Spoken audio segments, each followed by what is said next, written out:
Bem, amigo de Deus, eu sou o pastor Uriel, venho em nome de Jesus Cristo como ministro do Evangelho de Cristo, trazendo a continuidade do nosso estudo sobre o gnosticismo e hoje dando continuidade a um vídeo particular que é a defesa, a argumentação dos pais da igreja contra o gnosticismo.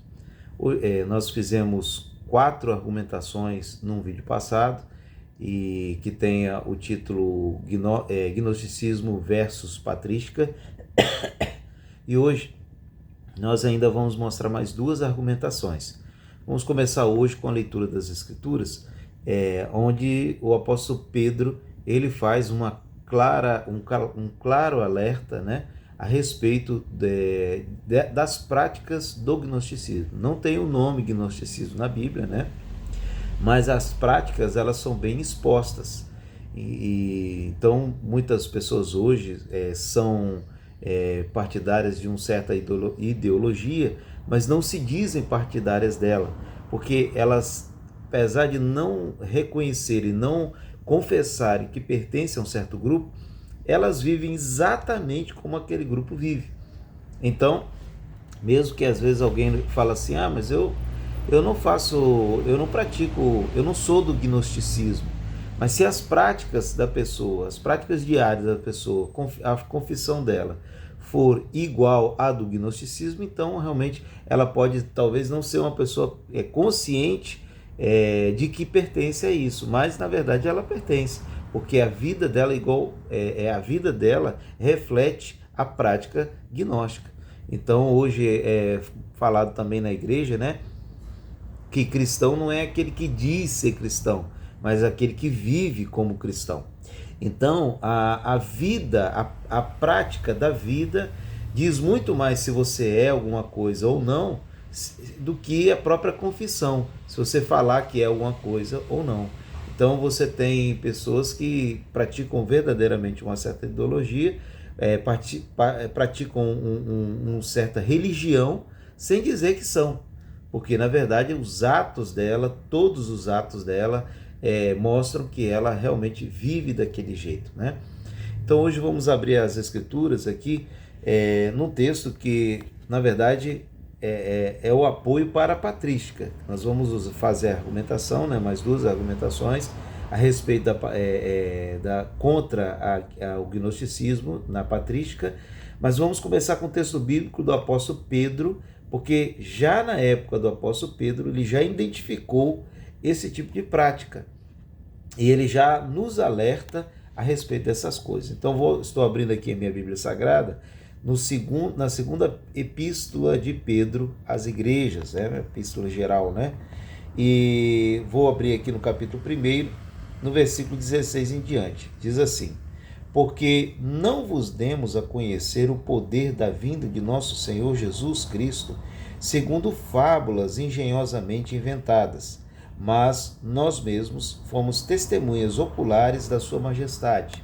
Então o apóstolo Pedro começa dizendo, olha, quando a gente fala a respeito desse Jesus que veio e se encarnou, nós não estamos falando aqui de fábulas inventadas, porque o apóstolo Pedro já identificou a prática gnóstica de procurar fundamentar as suas doutrinas em histórias inventadas pelas pessoas, que não eram reais.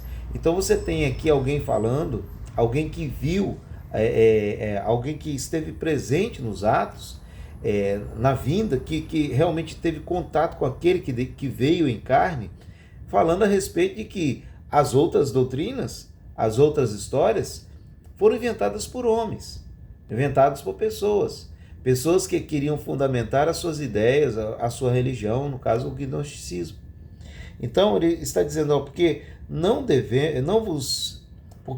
vos demos a conhecer o poder da vinda de nosso Senhor Jesus Cristo, segundo a fábulas engenhosamente inventadas, mas nós mesmos fomos testemunhas oculares da sua majestade. Então, nós não estamos inventando aqui histórias para convencer ninguém de uma criação defeituosa, de um demiurgo. Nós estamos aqui falando do que nós vimos nós vimos aquele que desceu. No versículo 17 ainda, 2 Pedro, né, 1,17, pois ele recebeu da parte de Deus Pai honra e glória, quando pela glória excelsa lhe foi enviada a seguinte voz: este é meu filho amado, em quem me comprazo. Então, você vê aqui já duas pessoas da Trindade sendo referidas. A pessoa de Jesus Cristo, que veio e se encarnou e habitou ali entre eles, e que eles viram a glória dele. E agora você vê a figura de Deus Pai, a pessoa da Trindade de Deus Pai sendo referida.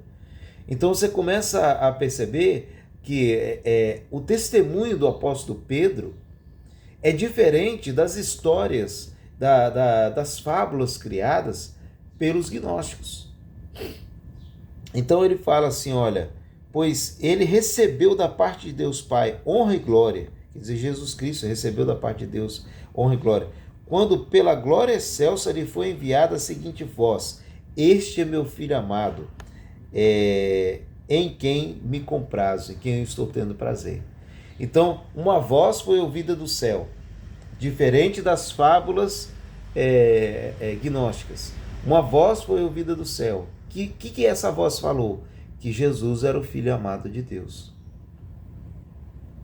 Esse Jesus que se encarnou, que estava na carne, que estava vivendo entre eles na carne, estava dando prazer a Deus.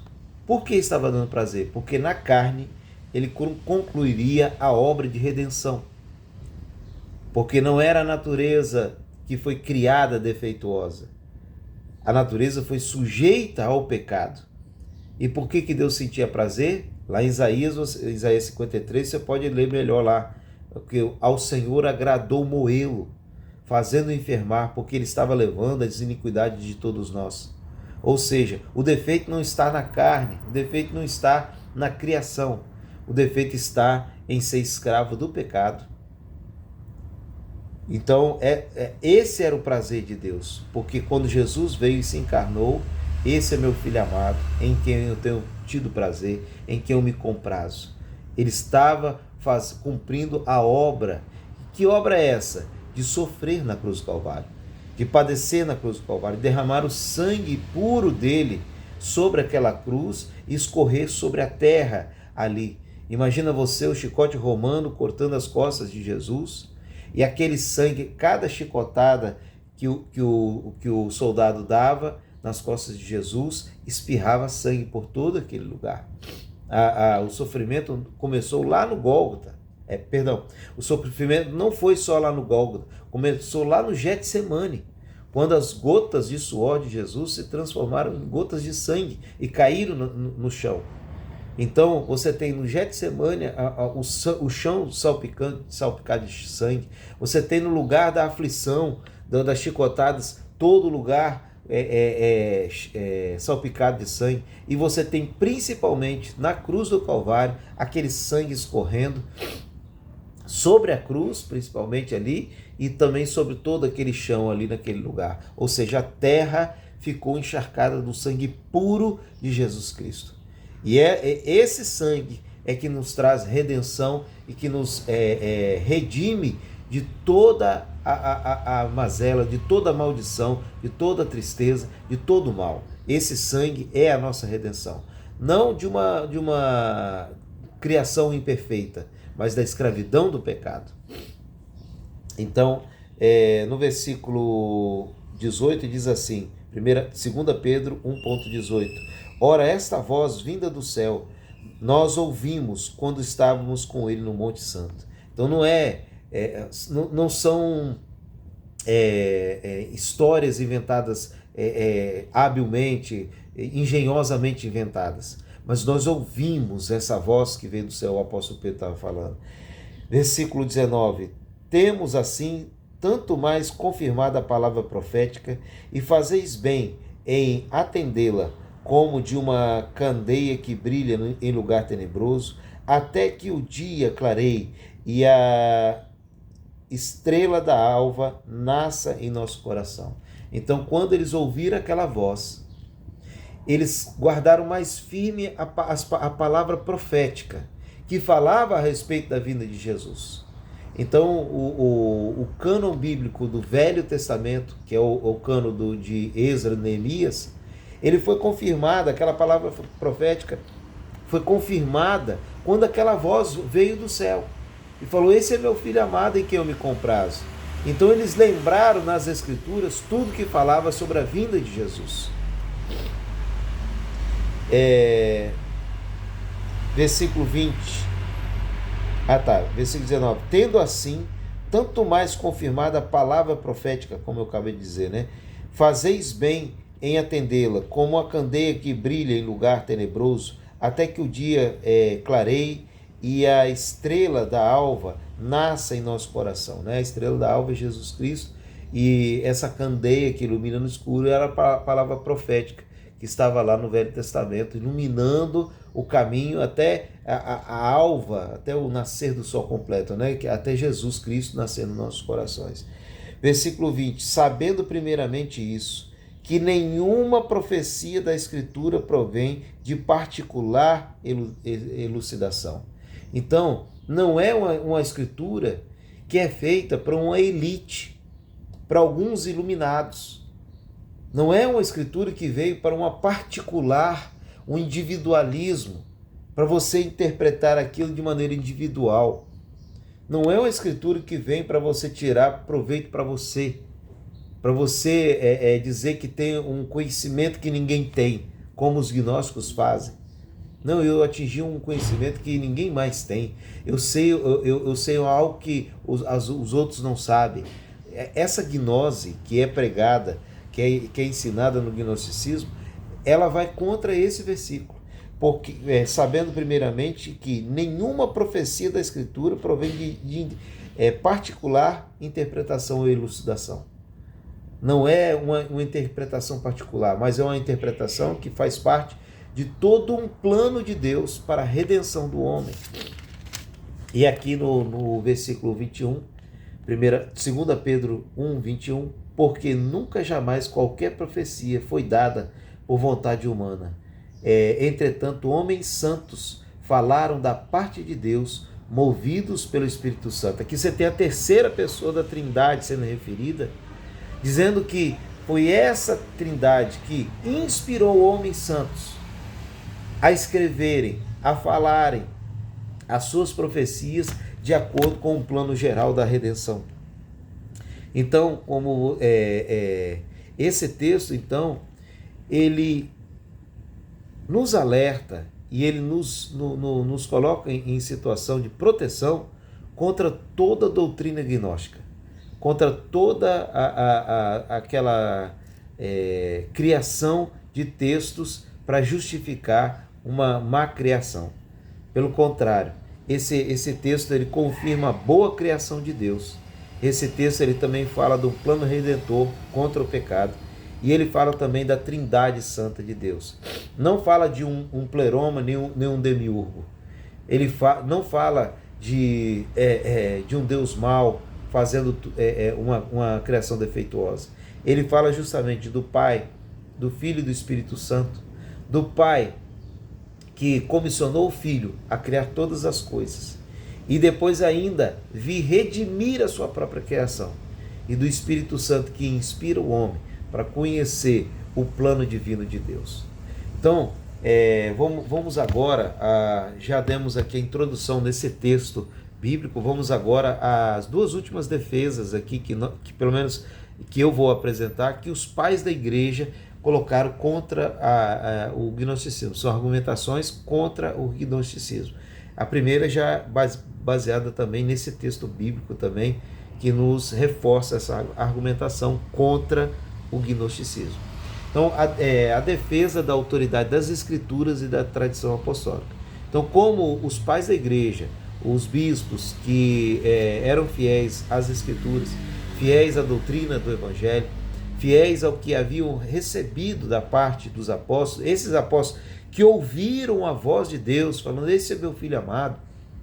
Então, eles argumentaram em favor da legitimidade dessas escrituras que vieram dos apóstolos, contrária às outras escrituras que eram meras construções humanas, invenções humanas, né? Tem até um vídeo que eu postei sobre os textos gnósticos que estão em alta agora, ultimamente.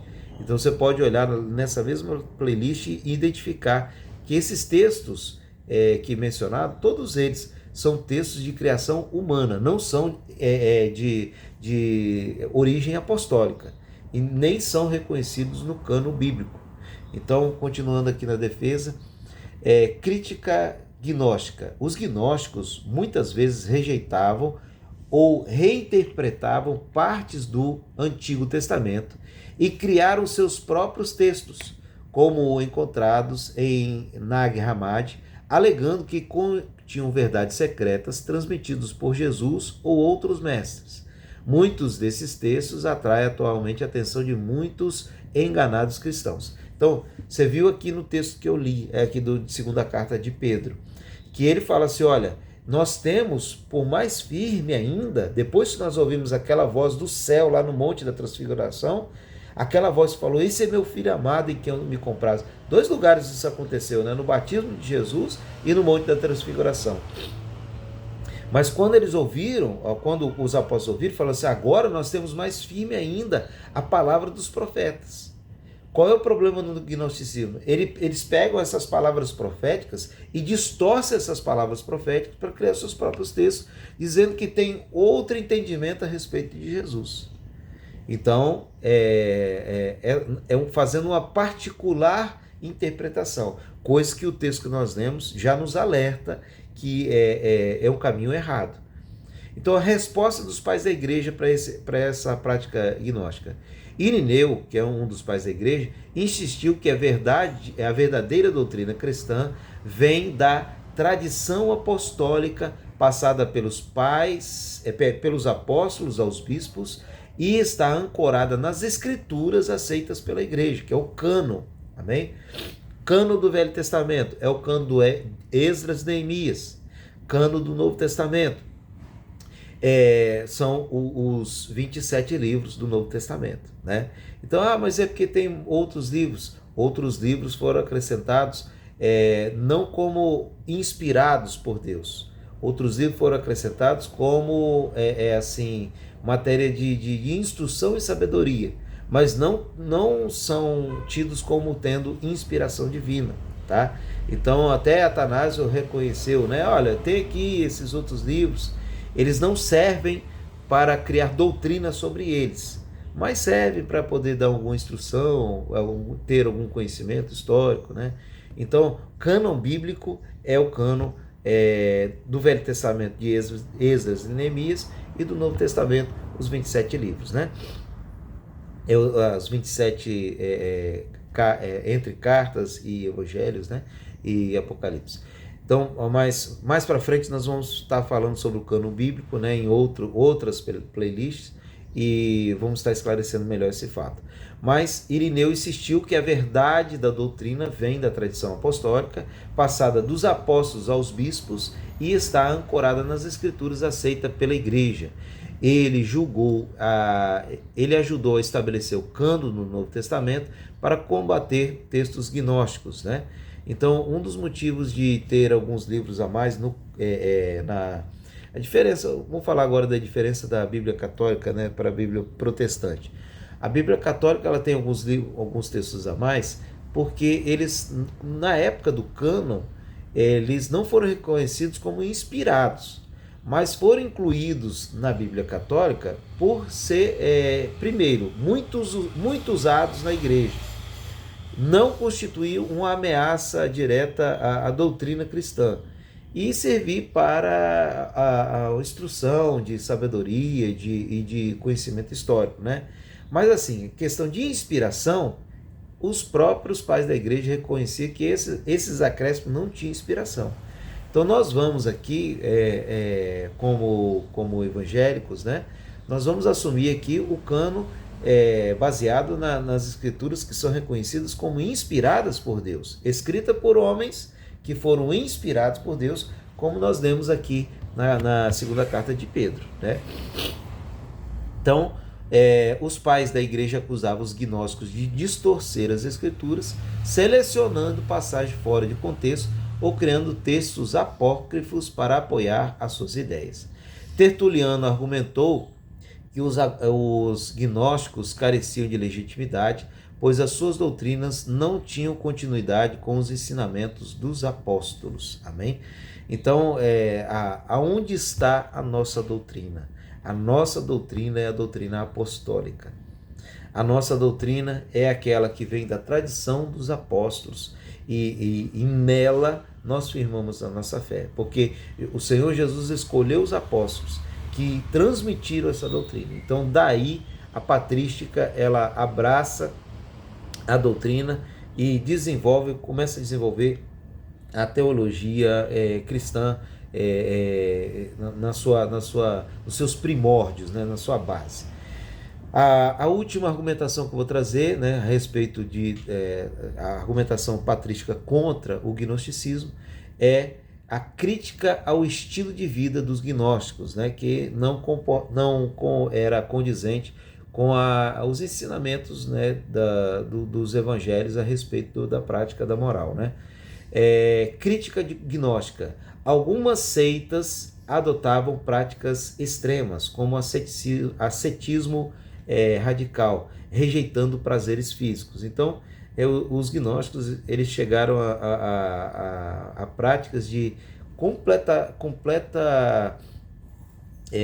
domínio do corpo, ao ponto de rejeitar completamente os prazeres, né? E inclusive tem também a rejeição não só dos prazeres, mas quanto também de regras sociais.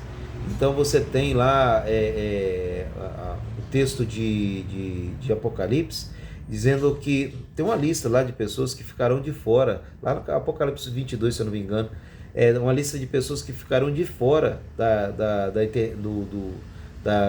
salvação eterna, e um deles são os cães. Quem são os cães? É uma prática filosófica que rejeitava qualquer convenção social. Então eram pessoas que eram promíscuas, na frente de todo mundo ali, eles praticavam masturbação, viviam às vezes nu, comiam às vezes de maneira diferente ali que as pessoas das regras sociais. Eram pessoas que não tinham cuidado do asseio do corpo, viviam na mendicância, né, comendo lixo. Então, quer dizer, eles mergulhavam na ideia de que o indivíduo era senhor de si. Então, em Apocalipse está dizendo que esse tipo de pessoa, esse tipo de individualismo que rejeita a comunidade, ele ficará de fora. Ele não herdará o reino dos céus, né? Então, esse ascetismo radical aqui também, que era rejeitado pelos pais da igreja, né? Rejeitando os prazeres físicos, ou em casos opostos, em libertinagem, já que a matéria não importava, alguns achavam que as ações do corpo eram irrelevantes. Então, você tinha esses dois extremos, né? Há praticantes do gnosticismo que viviam no ascetismo radical, rejeitando todos os prazeres, e há outros que às vezes caíam na libertinagem, caíam na orgia mesmo, dizendo, não, porque o corpo não importa, o importante é manter o foco na gnose, né? Isso é para você entender como é que era a coisa. Então, os pais da igreja criticavam esses dois extremos, tá? Por quê? Você vai ver aqui a resposta dos pais da igreja. Irineu e Tertuliano criticavam essas práticas como incoerentes com a moral cristã, que valorizava a moderação, o amor fraternal e a obediência aos mandamentos de Deus. Então, olha só que maravilha é viver no Evangelho. Você não precisa se excluir completamente daquilo que Deus criou para o bem. Deus criou tantas coisas maravilhosas, a criação é boa, a criação é maravilhosa. Você pode ter aí a sua casa digna, com coisas que te dão prazer dentro do seu lar. Você pode ter aquele momento de confraternização com a sua família. Você pode ter, sim, em nome de Jesus Cristo. A doutrina cristã, ela prevê justamente que você pode ter essas coisas sim. O prazer do marido com a esposa, o prazer da esposa com o marido, isso são coisas dignas de Deus. Deus criou essas coisas para aqueles que o amam. Então você ter uma vida digna, comer um bom alimento, comer coisas gostosas, né? Neemias falou lá, olha, beber as bebidas doces, comer as carnes gordas. Então você tem esse privilégio de, andando na presença de Deus, desfrutar das coisas boas que Deus criou para os seus filhos, aqueles que Ele ama. Você tem esse privilégio. Agora, só o que você precisa fazer é guardar essas coisas. A moderação. Não deixar essas coisas controlar você, mas você que controla essas coisas. A moderação, domínio próprio, né? Que é um fruto do Espírito Santo. Você não pode perder isso de vista. O amor fraternal, que você não vai poder desfrutar, dizer que desfruta dessas coisas na presença de Deus, enquanto que você vê outras pessoas que não têm essa graça e você não está nem aí para elas. Então, antes de você querer viver isso para você mesmo, você deve também compartilhar com outras pessoas e fazer daquela graça que você recebe de Deus também uma graça que alcança outras pessoas. Amém? E seguindo os mandamentos de Deus. Amém? Os mandamentos de Deus. O que são os mandamentos de Deus? A Bíblia Sagrada. Amém? Se algo aqui te condena alguma coisa que você está fazendo, você deve se apartar daquela coisa. Né? Amém? Lembrando que nós vivemos na dispensação da graça e não no regime da lei. Né? Só para coroar aqui. E eles viram os pais da igreja ainda argumentando contra as práticas da moral gnóstica, né? Eles viam o ascetismo extremo como a negação da bondade da criação e a libertinagem como desculpa para o pecado, ambos contrários à ética cristã. Então está aqui os dois extremos, né? Então você não pode negar a bondade da criação, deixar de viver as coisas boas que Deus criou para você, amém? Vai passear, vai ter aquele momento de lazer, se divirta, não sinta condenado porque você pegou ali e está se divertindo, não sinta condenado com a diversão, com o prazer, com a confraternização com as pessoas que você ama, não sinta condenado, mas também não use isso como desculpa para você dar vazão à carne, a carne ter governo sobre você, tá certo? Desfrute das coisas boas que Deus te deu, mas com moderação, amém? Não perdendo o foco da fraternidade cristã e também não desobedecendo os mandamentos de Deus. Ainda os pais da igreja defendiam uma vida equilibrada, onde o corpo e a alma trabalham juntos para a glória de Deus, sem desprezar a criação. Então, no gnosticismo, o corpo é mau e a alma seria a parte perfeita. No evangelho, não. Espírito, alma e corpo são criados por Deus para essa tríade abençoada, criada por Deus, poder glorificar a Deus. Como diz em primeira carta aos Coríntios, no capítulo 6, versículo 19 e 20. Vou ler. Ou não sabeis que o vosso corpo é templo do Espírito Santo, que habita em vós proveniente de Deus, e que não sois de vós mesmos? Porque fostes comprados por preço, glorificai, pois, a Deus no vosso corpo e no vosso espírito, os quais pertencem a Deus. Então, no gnosticismo, o corpo era desprezado, ou era imposto um ascetismo rigoroso, ao ponto de rejeitar todos os prazeres. Inclusive, muitos evangélicos, há décadas atrás, viviam esse ascetismo e criaram doutrinas assim proibitivas, que eram doutrinas tão pesadas que os irmãozinhos às vezes não aguentavam aquela doutrina pesada. Tá? Tivemos movimentos aí que naufragaram por causa dessas doutrinas. Eu lembro, há décadas atrás, o movimento da Deus e Amor, né, a Igreja Evangélica Pentecostal Deus e Amor, que era um movimento que você via cadeiras de rodas sendo levantadas, curas maravilhosas, demônios sendo expulsos, né, muletas sendo levantadas, pessoas sendo curadas de tudo quanto é doença, surdos, cegos, mudos, pessoas sendo curadas realmente praticando o Evangelho. Mas acontece que foi imposto à comunidade da fé ali uma doutrina ascética tão pesada que não é condizente ao Evangelho. As pessoas eram obrigadas a uma doutrina tão pesada que o caminho que aconteceu foi o declínio dessa denominação. Hoje você vê umas poucas denominações, né, diferente da glória que era antigamente, quando estava no auge. Então, para a igreja, essa denominação se manter hoje, é muito difícil, porque é muito poucas em comparação ao movimento que havia. E até mesmo eles abriram mão, às vezes, de algumas coisinhas que viram que eram extremos. Então, esse ascetismo extremo não glorifica a Deus, porque nós somos templo do Espírito Santo. O corpo, ele não é para ser desprezado.